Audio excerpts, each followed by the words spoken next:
Hi everyone, I'm Ethan Doyle and I'm here to discuss meta platforms for MBA 690 with Brandon Schulte as a professor. So to start off with company background, Facebook was founded in 2004 by Mark Zuckerberg, Eduardo Saverin, Dustin Machkovitz, and Chris Hughes, who were all Harvard University students. Hall states that it began at Harvard University in 2003 with FaceMash. And FaceMash was an online service for students to judge the attractiveness of other fellow students. And the university had shut it down within 2 days. But that prompted Mark Zuckerberg to register the IP, the Facebook, in 2004 after 450 people flocked to the site. Their mission statement is to give people the power to build community and bring the world closer together. Meta's vision statement is, people use Facebook to stay connected with friends and family, to discover what's going on in the world, and to share and express what matters to them, which is also from 2017. This vision statement is out of date considering their rebranding efforts in late 2021 with no official new vision statement. Because of their new efforts towards the metaverse, a new vision statement would be to allow the world to build something together with endless possibilities and no limitations. After all, the metaverse is what you make of it. This would acknowledge the shift in efforts for the so-called metaverse, which would align their rebranding efforts. Meta Platforms is comprised of multiple platforms, which include Facebook, WhatsApp, Instagram, Messenger, and Oculus. They implement cost leadership in various ways, which ultimately involves minimizing the cost of doing business. An example of this is that Greenspan notes in 2018 is that they use computing technologies to maximize efficiency of its social networking websites. Their competitive strategy is also to implement cost leadership generic competitive strategy, which the University of Minnesota Libraries Publishing states in 2016 that a firm following the cost leadership strategy offers products and/or services with acceptable quality and features to a broad set of customers at a low price. For Meta's ethics, they have a 59-page code of ethics. They also have 5 principles that guide our work, which is give people a voice, build connection and community, serve everyone, keep people safe and protect privacy, and promote economic opportunity. For ethical issues, in 2020, Facebook reportedly ignored its own research, which showed that their algorithms divided their users. According to Nick Stat from The Verge, the group at Facebook found that if this core element of its recommendation engine were left unchecked, it would continue to serve Facebook users more and more divisive content in an effort to gain user attention and increase time on the platform. A separate internal report crafted in 2016 said that 64% of people who join an extremist group on Facebook only did so because the company's algorithm recommended it to them. For another ethical issue, Zalcita in 2019 noted that the Information Commissioner's Office found that Facebook breached data protection laws by failing to keep users' personal information secure, which allowed Cambridge Analytica to harvest the data of up to 87 million people without their consent.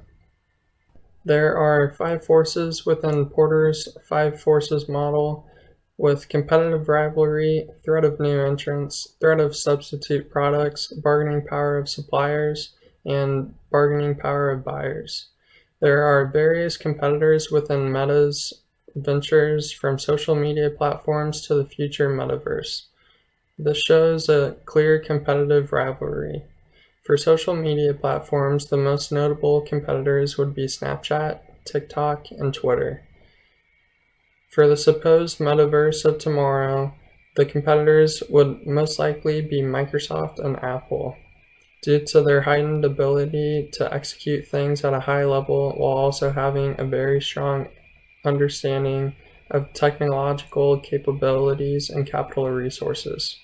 Competitive rivalry is a strong force in the current industry of social media, in addition to having the fiercer competition in the future.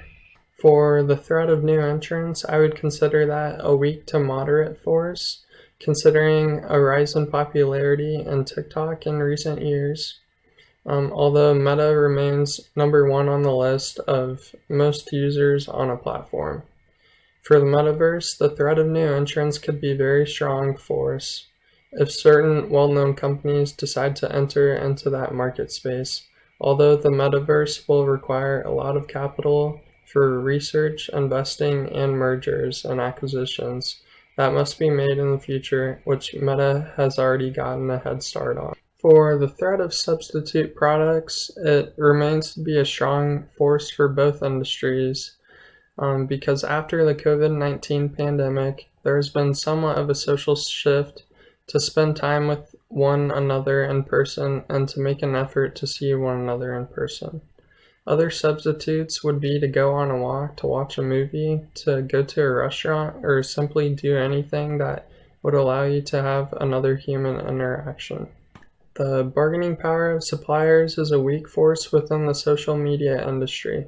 For the metaverse industry, this could range from moderate to strong, depending on if a company's hardware is not compatible with another's, then the suppliers could have a strong force. Additionally, a game developer could decide whether or not their game would be made available on all platforms or just one. The bargaining power of buyers is a strong force and will be for the metaverse as well. With social media platforms now, everyone can voice their opinion no matter how inaccurate, and if a metaverse user were to have, say, a seizure while live streaming them playing, then the supplier would hear about it and customers would boycott or use their dollar votes in response to that. There is no question that technology companies often get sued, but what is the effect of this when analyzing it compared to a technology company's monthly active users? The strategic group map allows us to see multiple things, which include the more market share you have, the more you are to get sued as a company, or that the less you get sued, the larger number of monthly active users and billions that you have, which is indicated by Meta on this strategic group map. Now, moving on to the EFE, key opportunities include the number of users, the metaverse, and mergers and acquisitions. Key threats include data privacy, public distrust, and political action or protection of online data. As you can see, Meta platform score of 2.46 is just below being average at 2.5. This score indicates that Meta strategies are close to average and relatively meet the opportunities and defend against threats that may arise. Now, moving on to the SWOT matrix, for Meta platforms, their key strength and opportunity would be that they have a strong brand value, which is complemented with mergers and acquisitions. Having a strong brand value implies that the company has various resources coupled with a large profit, which allows them to implement their horizontal integration strategy and acquiring other competitors such as Instagram and WhatsApp recently. Their key weakness and threat would be that Meta relies heavily on their advertising, with the large majority of the revenue being ad revenue.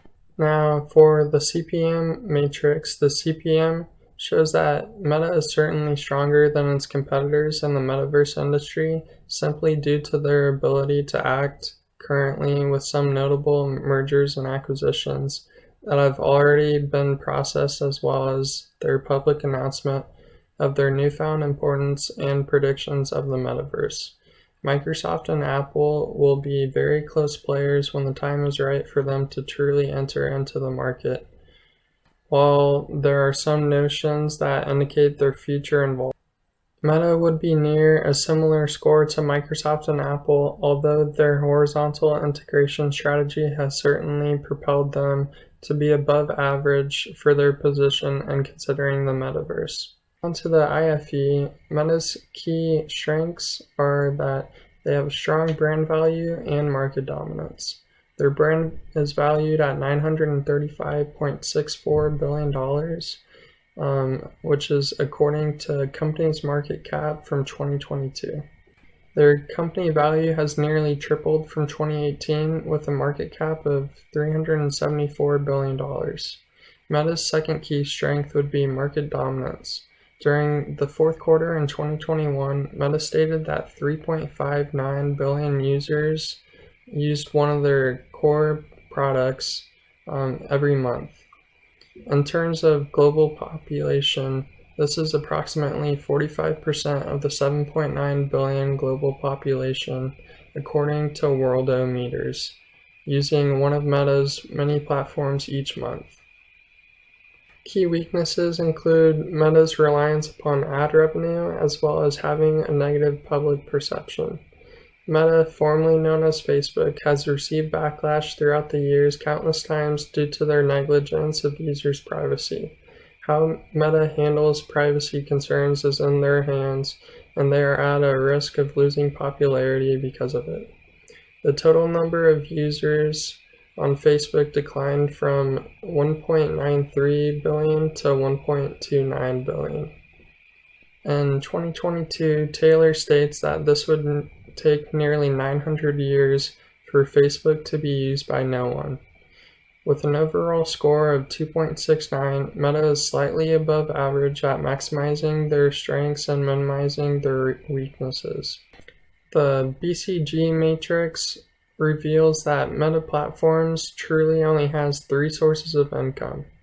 They also had nearly a $3.3 billion loss in virtual reality products, but that is likely due to heavy investing in R&D costs.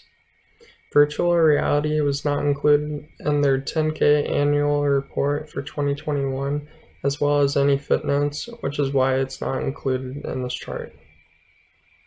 The space matrix shows that Meta is in a very strong position within the industry, as the industry has growth potential, financial stability, ease of entry into the market, which is moderate, resource utilization, and profit potential, which is very strong, considering the future possibilities of the metaverse truly being endless. Meta Platforms also is in good financial position, which includes their current ratio of 3.15, their debt to equity of 0.33, net income of approximately $114 billion, which is high revenue from advertising and inventory turnover. The first strategy would be to offer the metaverse as an additional product/platform users could go to interact. The strategy will grow over time as society changes and as costs are driven down with virtual reality, as there will be more competitors. The second strategy would be to transition the existing users, or at least a large number of users, and encourage them to create metaverse accounts. This strategy will grow over time as virtual reality technology becomes more readily available, possibly without requiring a high-end PC to download games or apps, where Meta Platforms could consider a cube processor that the device could connect to. The QPSM shows that both strategies are very close, with the best one for now being to transition and encourage users onto the metaverse with current market conditions, whereas as social changes occur and the metaverse becomes more developed, then offering it as a platform option may be more beneficial as virtual reality becomes more available at a lower price. Out of the financial ratios, operating profit margin stands out the most because it indicates that Meta has been successful in executing their strategy and continuing to cut costs on a micro level. The COVID-19 pandemic could have potentially played a role, although 2022 results will be telling whether the pandemic accelerated sustained growth or if it was just simply due to social conditions. Meta's business and competitive strategies of cost leadership are implemented effectively, and it shows in the financials. Meta also continues to have a strong balance sheet, income statement, and statement of cash flows, which therefore means healthy financial ratios. The first recommendation that I have for Meta is to slightly adjust their algorithm so it doesn't push people to polar extremes on the content that the algorithm thinks that they want to see. Instead, they should adjust it and provide content at a user's current level and provide slightly less or slightly more as users' beliefs and values change over time. In doing so, the most radical voices on the platform would be disincentivized in doing so. The second recommendation would be to protect users' privacy at all costs and in no way sell out to people who did not even consent to have their data shared. Data privacy has and will continue to be an important issue for years to come. The third recommendation would be to get rid of independent fact checkers. In my opinion, independent fact checkers are likely individuals just pushing an agenda or a headline, most likely. Over time, Facebook news headlines have grown all the more abrupt to get users to engage with the article, where if you actually click on the article, it says nothing about what the headline states. Sadly, not enough users will actually click on and read the article and will simply read the headline.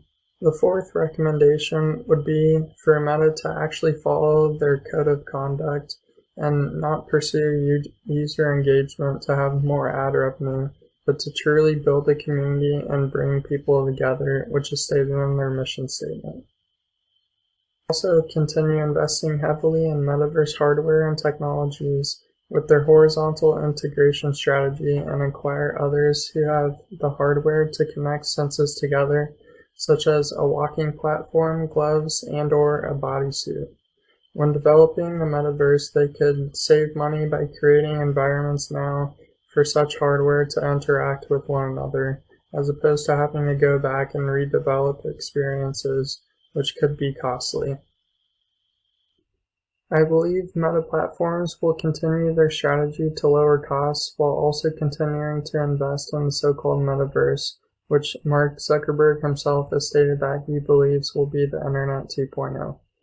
I do not believe the impact of this will appear in the financial statements for 2022, and therefore have not considered this when creating this pro forma financials for 2022. Of the notable projections, earnings per share is projected to be $17.75, which could be possible, although for certain financials such as this one, it may be unlikely.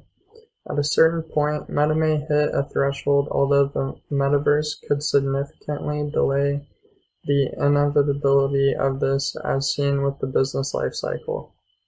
Appears to be executing both their cost leadership, horizontal and vertical integration strategies very well. Meta has the capital to right their wrongs per se and invest in following their own code of conduct from the top of the organization to the bottom. Additionally, Mark Zuckerberg has stated that he believes the metaverse will be the Internet 2.0, which would be critical to Meta's continued success. Although Meta has had a strong financial performance, they may hit a ceiling. If Zuckerberg's prediction is correct, there is no telling how high the ceiling will be or if there will even be a ceiling in the years to come. Thank you for watching this presentation, and here are my references.